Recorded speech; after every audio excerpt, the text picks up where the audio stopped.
नमस्कार मित्रों, जय माता दी। स्वागत है आप सभी का हमारे YouTube चैनल में। तो मकर राशि वालों, अगले 48 घंटों में महादेव जी आपके घर किसी न किसी रूप में पधार सकते हैं। आ सकते हैं वो कोई भी रूप लेकर, क्योंकि वो आपकी भक्ति से बहुत प्रसन्न हैं, वो आपसे बहुत खुश हैं। आपका स्वभाव पॉजिटिव नेचर कहीं ना कहीं महादेव जी से एक अलग कांटेक्ट बना चुका है। इस कांटेक्ट की वजह से अब वो आपके घर पधार सकते हैं। तो चलिए जान लेते हैं उन कुछ संकेतों के बारे में, जिससे आपको पता चलेगा कि महादेव जी आपकी भक्ति से बहुत प्रसन्न हैं। तो दोस्तों, वीडियो को नज़रअंदाज करने की गलती बिल्कुल मत करिएगा, क्योंकि आज की वीडियो में हम आपको कुछ ऐसे संकेत बताने वाले हैं जिससे आपको पता चल जाएगा कि आपकी भक्ति में कितनी ताकत है। वीडियो महत्वपूर्ण है, अनुरोध है इसे अंत तक देखें। पसंद आए तो लाइक करें, साथ ही कमेंट सेक्शन में जय माता दी और हर हर महादेव के जयकारे लगा दें। इसी के साथ चैनल को सब्सक्राइब करके बेल आइकन को जरूर प्रेस करें, ताकि आने वाली और भी लेटेस्ट वीडियो आप तक आसानी से पहुंच सके। महादेव जी के सच्चे भक्त हैं तो वीडियो को शेयर करना और चैनल को सब्सक्राइब करना बिल्कुल ना भूलें। चलिए अब वीडियो की शुरुआत करेंगे। मकर राशि वालों, दोस्तों, अगर आप महादेव जी के बहुत बड़े भक्त हैं, महादेव जी की निरंतर पूजा करते आ रहे हैं, काफ़ी टाइम से आप शिव जी की पूजा कर रहे हैं, भोले भंडारी की आराधना कर रहे हैं, तो ये वीडियो आपके लिए बहुत ही स्पेशल होने वाली है। क्योंकि आज की वीडियो में हम आपको बताएंगे कि महादेव जी आपसे किस कदर प्रसन्न हैं। आखिर वो कैसे संकेत आपको दे रहे हैं कि आपको पता चल सके कि उन तक आपकी बात पहुंच रही है और वो आपसे पूरी तरह से प्रसन्न हैं, कहीं भी नाराज़ नहीं है। बस कुछ चीज़ें हैं जो वो आपको संकेत के रूप में बता रहे हैं, उन चीज़ों को आपको समझना होगा, उन बातों को आपको ध्यान में रखना होगा। वैसे तो आपसे भगवान पूरी तरह से प्रसन्न हैं, लेकिन फिर भी कुछ संकेत वो आपको पल पल में देते रहते हैं, कुछ परीक्षाएं आपकी लेते रहते हैं, जिन परीक्षाओं में आपको पास होना बहुत ज़रूरी है। वे हर कदम पर आपके घर किसी न किसी रूप में आते रहते हैं और आपकी परीक्षा लेते हैं। कभी तो वो आपके घर पर भिक्षा लेने के लिए आ जाते हैं, कोई पंडित का रूप लेकर आ जाएंगे, या फिर नंदी महाराज के रूप में आपके घर आ जाएंगे। अगर आपको लगे कि आपके घर के सामने रोज़ आपको नंदी महाराज या कोई सांड दिखाई दे, या फिर आप रास्ते में कहीं जाए और बार बार आपको सांड दिखाई दे, वो आपका रास्ता रोकने की कोशिश करे या आपकी गाड़ी के सामने खड़ा हो जाए, तो कहीं ना कहीं आप समझ लीजिए कि ये महादेव जी का इशारा है। वो आपकी तरफ पूरी तरह से कंप्लीट हुए, कहीं ना कहीं वो आपसे प्रसन्न हैं। वो चाहते हैं कि आप एक ऐसे इंसान बने जो हमेशा सबकी मदद करे, सबकी सहायता करे, दिन दुखियों की हमेशा मदद करते रहे, ज़रूरतमंदों को दान करते रहें। कहीं ना कहीं वो आपके नेचर से बहुत ज़्यादा प्रसन्न हैं। तो देखिए, कभी भी घर पर कोई भी आए, कोई भी XYZ, कोई मांगने वाला कर्जदार आ रहा है, लेने वाला लेनदार आ रहा है, मेहमान आ रहे हैं, कोई भी अपने गाय कुत्ता कोई भी आ रहा हो, XYZ, ठीक है, किसी का भी अपमान नहीं करना है, क्योंकि भगवान सभी में बसते हैं। अब वो पता नहीं आपके घर किस रूप में आ जाए, इसलिए आपको कभी भी किसी का भी अपमान नहीं करना है। सामर्थ्य के अनुसार आपसे जो बने वो करें, लेकिन कर भी नहीं सकते तो अपमान भी ना करें, है ना। जैसे कि हम किसी का भला नहीं कर सकते तो हमें बुरा भी नहीं करना चाहिए। ठीक उसी तरीके से अगर कोई आपके घर आ रहा है तो उसका अपमान ना करें, कठोर वाणी से किसी से बात ना करें, मीठे वाणी का प्रयोग करें, शब्दों का चयन करते समय बहुत ध्यानपूर्वक बातें करें। क्योंकि देखिए, शब्द एक ऐसी चीज़ है जो एक बार मुंह से निकल गए, किसी का अपमान आपने कर लिया। आपने सुना होगा कि मौत से कई ज़्यादा बड़े घाव अपमान के होते हैं। इंसान अपने अपने बहुत क्लोज रिलेटिव की या क्लोज पर्सन की मौत स्वीकार कर लेगा, 8 दिन 10 दिन 12 दिन में स्वीकार कर लेगा, लेकिन अपमान वो पूरी ज़िंदगी भूलता नहीं है। क्या पता वो अपने अपमान का बदला किस रूप में ले लेता है।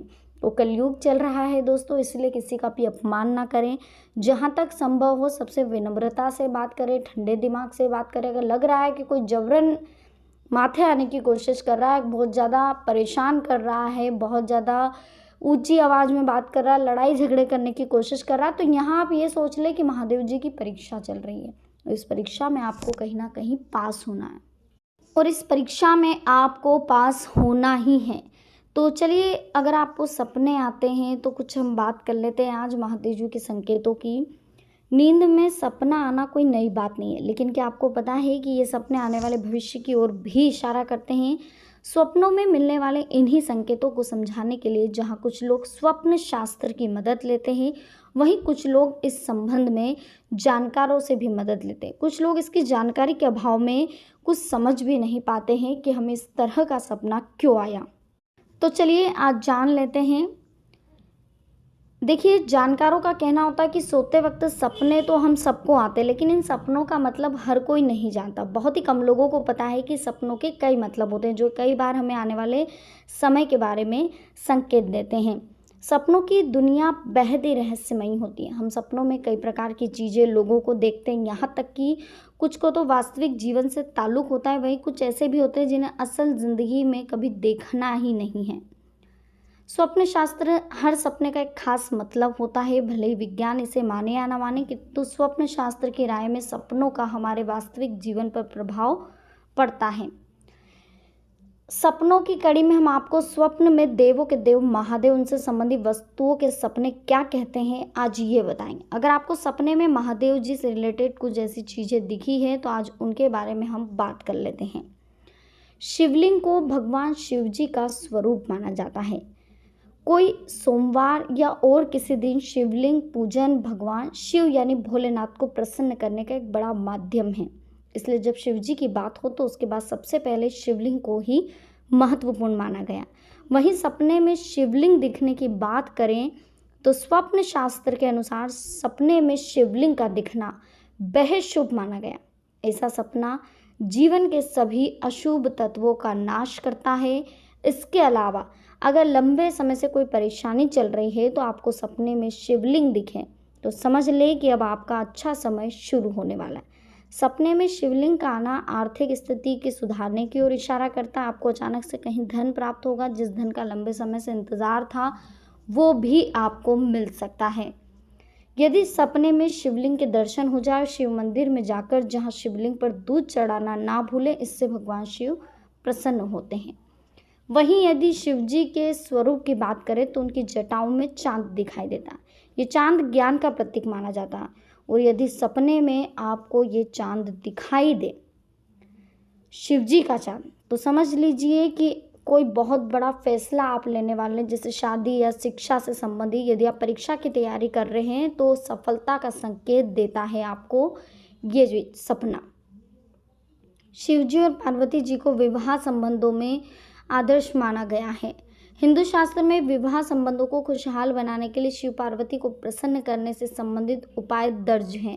तो क्या शिव पार्वती से जुड़ा सपना भी शादी ब्याह की ओर इशारा करता है? देखिए, अगर सपने में शिव पार्वती को देखा है तो इससे नए अवसर आपके दरवाजे पर दस्तक दे रहे हैं। लाभ हो सकता है, धन की कोई खबर आपको सुनने को मिल सकती है। कुंवारा व्यक्ति देख रहा है तो उसको शीघ्र विवाह के संकेत मिल सकते हैं। तो कुछ ऐसी बातें हैं जो अगर आपको सपने में दिखाई दें तो समझ लीजिए कि कहीं ना कहीं आपके अच्छे दिन शुरू हो चुके हैं। इसी के साथ आपको यह भी समझना होगा कि अगर आप शिवलिंग देख रहे हैं या कोई सांप भी अगर आपको सपने में दिखाई दे रहा तो वो भी आपको धन के संकेत दे रहा है। अगर बार बार आपको सपने में सांप दिखाई दे या आपके आसपास कहीं आपको सांप दिखाई दे तो डरे ना।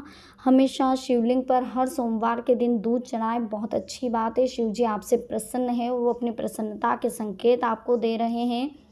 इसी के साथ अगर आपको हर सोमवार के दिन सपने में शिवलिंग का दर्शन हो रहा है, शिवलिंग का नहीं सांप का हो रहा है, सांप का नहीं, आपको भगवान के किसी मंदिर का दर्शन हो रहा है, मंदिर का नहीं, भले आपको उठते से घंटियां आपके कानों में बज रही है, शंखनाद आपको सुनाई दे रहा है, या कोई गाय आपके दरवाजे पर आकर खड़ी हो रही है, या कोई कुत्ता आपके दरवाजे पर बार बार मंडराता रहता है, तो समझ लीजिए ये कहीं ना कहीं शिव जी का संकेत है।